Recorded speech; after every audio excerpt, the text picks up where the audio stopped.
sunshine, sing a little sunshine song.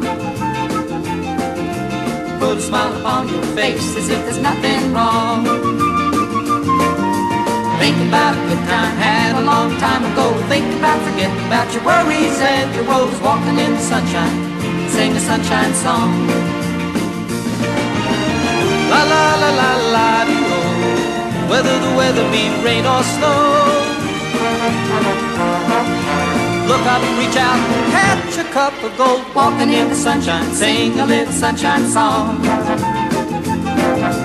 Put a smile upon your face as if there's nothing wrong. Think about a good time had a long time ago. Think about forgetting about your worries and your woes. Walking in the sunshine, sing a sunshine song.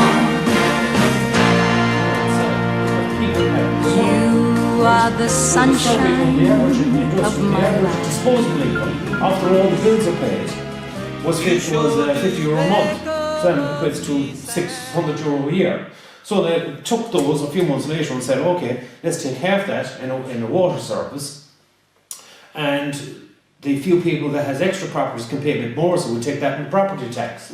So what you're saying is that these current IMF policies that are lending us 20 billion a year, there's an agenda behind it. And what is the agenda? To keep everybody in austerity, to keep everybody taxed beyond their means, beyond their ability to pay. They are trying out a new system that they never tried before. Yeah. The old system, every economy, always, the only way out of a recession was to deflate the economy, devalue the money, and build your way out of it that way. So it would be like going back to producing things that you didn't produce before and trying to generate money that way. Now it's done in a different way, and there's a fundamental problem with it, and this is where I see it. Is there is a solution to the housing, there's a solution to the debt that's paid, there's a solution to the banks. So there's a solution to it. Explain it. Okay, but we'll strip them and take them apart. Okay, strip them apart. But to understand how the economy works, before you see, all politics does is puts a civil servant, pawns them off against somebody in the private sector, and it puts those pawned off against the retired people or the unemployed people or these sectors. Politician, It puts people fighting. Yeah. He's selling the same thing to get a pension. Yeah. You know all that. At the end of the day, it makes no difference which politician was in there, does whatever. Yeah. All they do is implement the programme for government that's implemented by... To get power at all. And if you don't do it, they do like what they've done in Greece, they go in and they just pull out the leader and they're sticking their own puppet in there to manage it. Yeah. That's what they do. That's what they will do. Yeah. There's no question about that. Okay. Now, the way the economy works is people can get we get very annoyed at this, but it's actually, when you understand the beast, you can understand the solution. Mm-hmm. You've got a private sector, all the people in the private sector. Majority of people working in the private sector are on the minimum wage, they don't pay taxes, and then you've got all the businesses and people that is making reasonable incomes and paying. They do pay taxes. They're paying taxes left, right, and centre. They're paying taxes on everything they buy. Everything they fucking do. Yeah, but on the minimum wage, they wouldn't be paying the exempt from the taxes. But they're exempt from the taxes that they're paying on the minimum wage, but they're paying taxes in society. They're paying half their wages out in taxes, between 23% VAT. They're paying on petrol. Everything they buy is fucking taxed. They're paying tax. Everyone's taxed. But I understand, the coffers of huge amounts. Without the initial nitty-gritties of all of the details, in the bigger spectrum, the private sector generates the actual taxes. The taxes.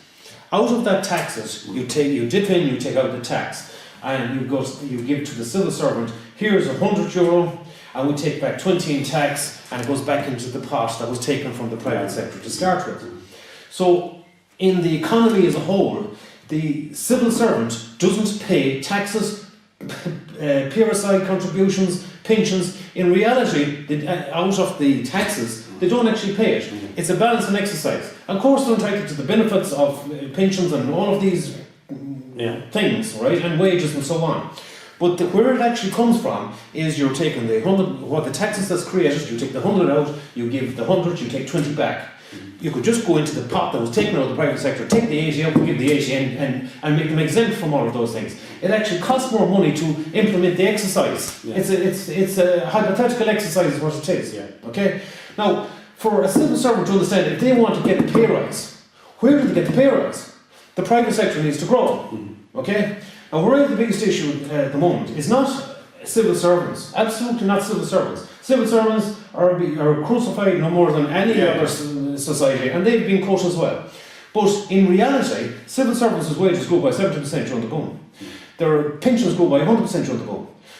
They all didn't get the. Sorry. They all didn't get the. Is it? Yeah. They all didn't get on the sweetener. They all didn't buy the property at the right time. A lot of them bought it at the wrong time. Oh, right, yeah. Okay, So they are also in problems. Yeah. But what the fundamental issue is that nobody addresses is the money that we borrow, because there isn't enough taxes created in the private sector. We borrow the money from Europe to pay their wages. Why should we borrow the money to pay their wages and not borrow the money to pay the private sector wages that don't have a job now? Yeah. Now they argue this 20 billion a year that we're borrowing to pay the unemployment benefit. That's only about 5 billion. I've seen another politician arguing we pay 15 billion that I addressed it with before, that we pay 15 billion on the pensions. Yeah. That's complete rubbish. Yeah.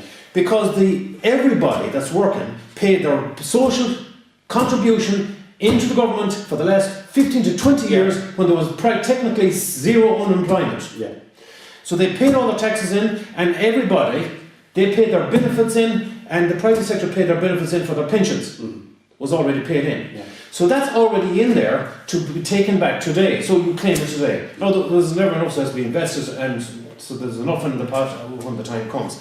But the unemployed people today are entitled to the benefit that they paid in the day that when they were working. Yeah. The person that retires today made that agreement, paid their contribution in with the bonus that they would retire at 65 or whatever it was there pre-2008, not to be extended so they could take that off them. They paid in that benefit. To take that benefit is illegal because it's their benefit to take. Yeah. That's the right way. Yeah, so that's a policy change. But it's not. This is the reality of economics. That's the current situation. Yeah. Now, on top of that, because these taxes aren't enough to pay for the civil servants' wages at the moment, and pay for all the things within the economy, they were borrowing the money from Europe to top up their wages. Even though they've been cut, but still, in reality, we're topping up their wages with the borrowed money. 20 billion is paying for all those money. Yeah. And that is where the main problem in society is at the moment. Is because you have this sector saying, well, you're getting whatever benefits or hurts you have, you're still costing, we can't create that money. Yeah. So it's creating this deficit all the time. Yeah. The private sector have got nothing. Yeah. They've been left to the wilderness. Yeah. They have a job to have money for cash flow in their businesses, and they can't expand. There's very little help for them. The only help for them is these business parties and so on.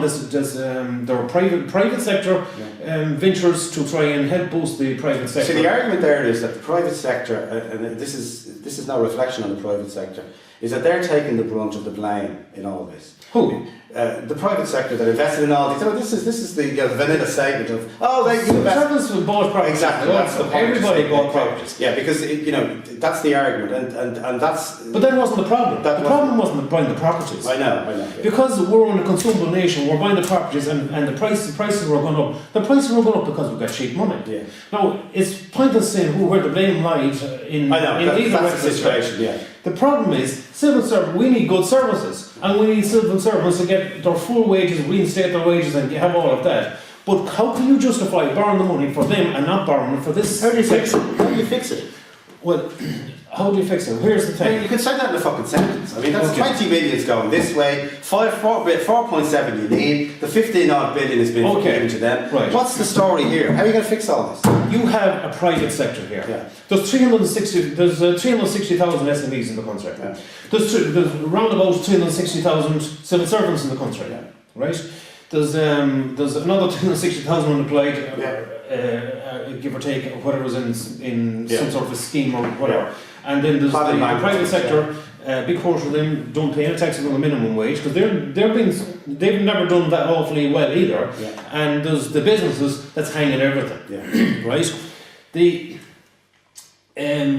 if you were in the private sector and you say, well, how do we generate enough money for all of these sectors, is the private sector needs to grow again. Yeah.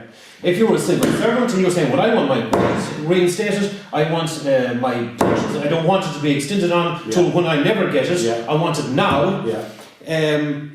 Where do you need to invest? Is it in borrowing more money? Where it's going to collapse at some stage, it needs to be invested into the private sector. Now here's the thing, with all the money, is the huge benefit that we have at the moment, which Fianna Fáil didn't have, if you remember, throughout the years, to attract businesses to Ireland. What attracts businesses to Ireland is people who have good English and they work harder than any people in Europe, no matter who they are. The unemployed people at the moment, we're not lazy people when there's zero unemployment for 20 years, not as opposed to what they're promoted to be. That's kind of a very, that's actually not true. Companies don't come to a country because everybody works hard and they can speak English. They come to a country because they have 40 billion and they need to expand a new factory to create microchips at a lower rate that they can create them in Turkey or these places due to taxation, which is the main thrust of the argument, and then the infrastructure is actually second on that agenda, which is to get the fucking product out. If they could have a license to import slaves, they would. But that's cheap labour is cheap labour is one thing. Of course it is. Look, you have Apple and Google here. They're not here because we're all geniuses and we're programmed for them. Because they're making a nice 3.4 billion a year on It's not just that. If I'm managing this company for Apple, or if I'm managing this company for Philips or Motorola, Peter, there's never been a queue to make cars in Ireland or colour televisions, as far as I know. There was one car company that tried it in the 50s. It's failed. That's not my point. My point is, if I'm that company and I want to expand, where do I look at? Do I look at Ireland? I get free education, I get the good healthcare, it's got English, I've got a decent lifestyle with decent people, or do I take it out across to Asia? I don't want to bring my family across to Asia to someplace where they learn new language and all these things. These come into play when a chief executive is deciding where do we go with this company. Ireland is never going to be a nation like Japan, where here's my analogy, and here's the argument. Like Japan after 1945, and moving from 47 to 57, let's say a company like Toyota, which is now Toyota City, set up by one man, and he got the blueprints to make a car. And he'd go down the street, someone would make the seat, someone would make the chair. That's what would happen. This is reality. So someone would make the seat, someone would make the window, someone would make you'd get 200 people to do their job. You'd come back and you'd put a car together and then drive out and work. If you did that in Ireland, you would have a car that just wouldn't work. In fact, you wouldn't be able to get it together. And that's the fucking reality about what the Irish are. They're not clever at working together. So we're essentially, that's going to be a fucking huge argument, but essentially we're in Ireland of tourism, drink Guinness, and we do a bit of farming, and that's exported. And it's come and have a good time. Ryanair.com. Come here and have a good time, because we're all fucking shamrocks and shillelaghs. But the reality is, trying to set us up as some sort of nation of industrialists. We'll make your fucking spaceship here perfectly. It just won't work. In fact, it'll crash. It won't get to the fucking tarmac. Well, I'll tell you. So, prove me wrong though. Come on. There's not exactly NASA aren't knocking at the door. 15 years. There's zero unemployment for 15 years. There's no lazy people, they all work. Oh yeah, they do. I'm not saying they're lazy, I'm just saying they're incompetent. All government is supposed to do is create an environment. Look who's running the fucking place, Peter. Look who's running the place. That's who we vote in. They're supposed to be the best of us, right? Look who's running corporations. Look who fucking guy runs an airline. He should be backing him up in his corner shop. We are in a nation of incompetent people. That's why we're in the fucking situation. What's bringing corporations a nation of thieves. What's bringing them here today is the main attraction is people. There's people that has no jobs. They're coming here. They're placing their factories here because they know that people to work. How do you deal with all the thieving? How are you going to stop? Wait till I finish my point. Okay. In 2005, 6, 4, 5, 6 and 7 and all those previous 10, 15 years, there was zero unemployment. If you were a corporation, we come to Ireland and set up a company, No, it doesn't look applicable because there's zero unemployment and we're going to have to pay a premium for the labour. There was zero unemployment in Ireland in the 90s. And this tax rate is nonsense. There was zero unemployment in the 90s because it was a rising tide catches all. Okay? You would come out of a massive recession. You had a new technology that's just on the horizon. You had massive infrastructure being used for programming. You had all that technology boom. That's really what brought us up. And that's undeniable. And and then the banks got involved and they did fund everybody. You know, it was very easy to get money. Too easy. But you know, we understand why economics. You invest all your money in a house and then suddenly you don't have money to spend. Then suddenly everybody wants to get rich. You put it in one sector. The sector collapses. It collapses very easily because you can't pay back the loans. But you have overdrafts running in your SME and you service the wages with those overdrafts and those mortgages. Suddenly you can't service them anymore and then everybody's unemployed. So there we go, and this is going to be fixed because of what? How are we going to? You're going to reinvest in the private sector, and every Tom, Dick, and fucking Harry is going to run out and spend it on a new fucking car, a brand new Philips suit. He's going to think he's fucking a multi-millionaire and buy 10 houses, and then you're back to square one. That is what you want. That is what you need. That's what the economy needs. The signs of a good economy is people that are doing well. That's the economy. Mm-hmm. If people are doing well, it's a sign of a healthy economy. If people are doing bad, it's a sign of a bad economy. That's the economics. That's the reality. Good and bad is a nice little word. Here you can see you're doing. Here you have a bank. Here you have a bank. Yeah. For that bank to work, for any of the banks in Ireland to work from now on, they need to lend more money now than they ever lent before. Mm-hmm. Because they only survive on debt. Mm-hmm. So if they're not lending money out, we're going to have to bail them out again. And we're going to have to keep bailing them out because unless they're lending money and making interest, they won't survive. Well, okay, the argument where banks became businesses, starting the 80s, but banks after after the war, I keep going back here, all the moderates were put in play there. All moderates were put into banking organisations because they didn't want that situation. Because economies now, because of technology, grow too fast, and that's if you look at the GDP of Japan, you can see it's like this. And that's because the economy grows and booms too quickly. Because that's the current argument, the global argument, and Ireland is no different. So putting loads of money, the problem will seem to be fixed. But essentially, you'll create more poverty because you'll have these people. Because some of these corporations have some of the biggest economies in the world.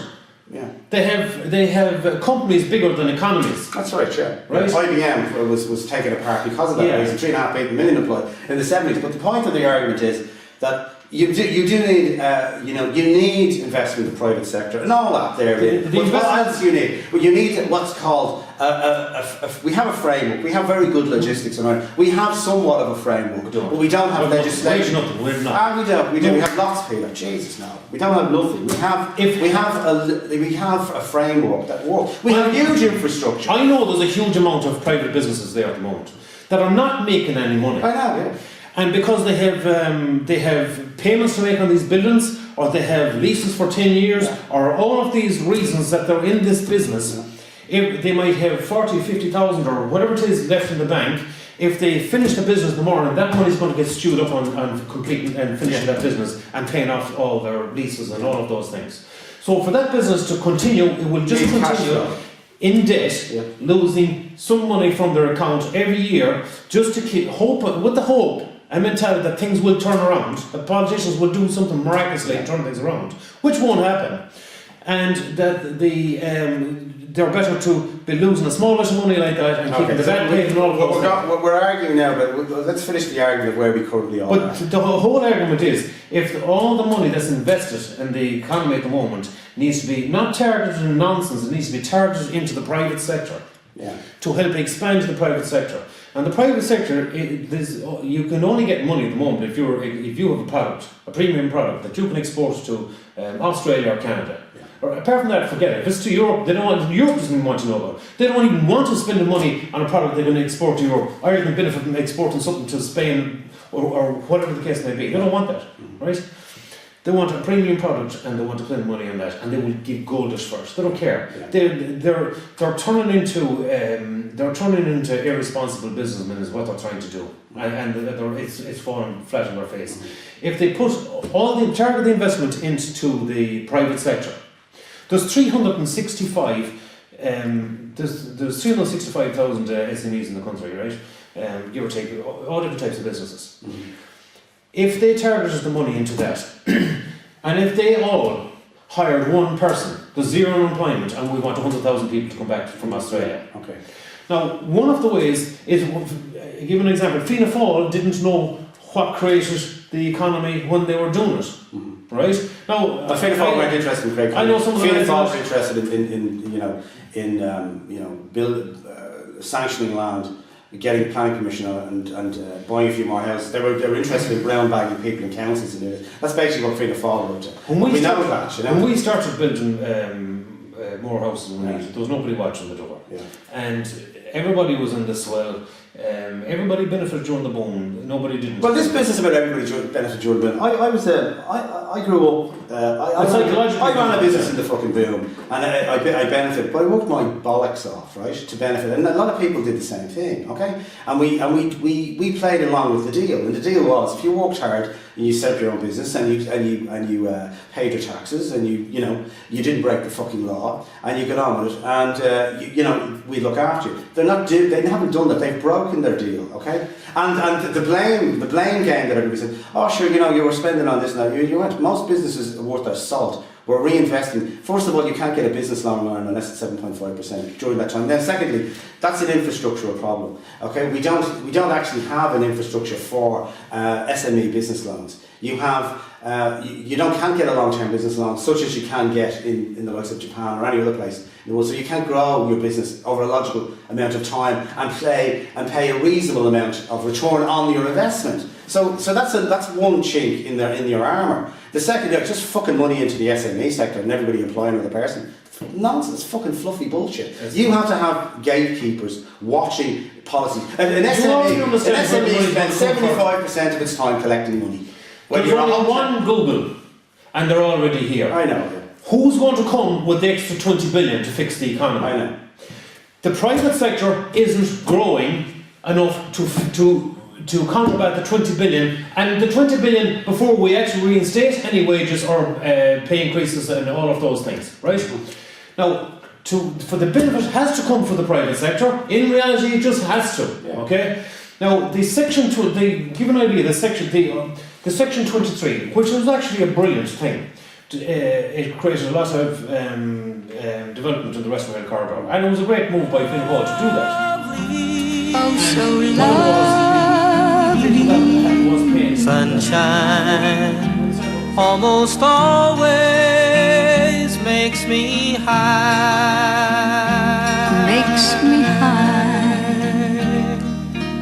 If I had a tale that I could tell you, please tell me. I'd tell a tale sure to make you smile. Make me smile. If I had a wish that I could wish for you,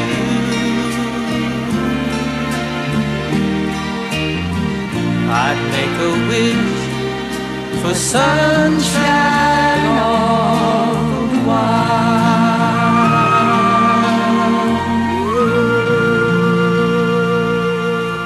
Walking in the sunshine, sing a little sunshine song.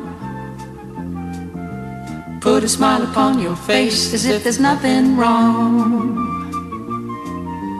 Think about a good time had a long time ago. Think about forgetting about your worries and your woes. Walking in the sunshine, sing a sunshine song. Walking in the sunshine, sing a little sunshine song. Walking in the sunshine, sing a little sunshine song. Walking in the sunshine, sing a little sunshine song.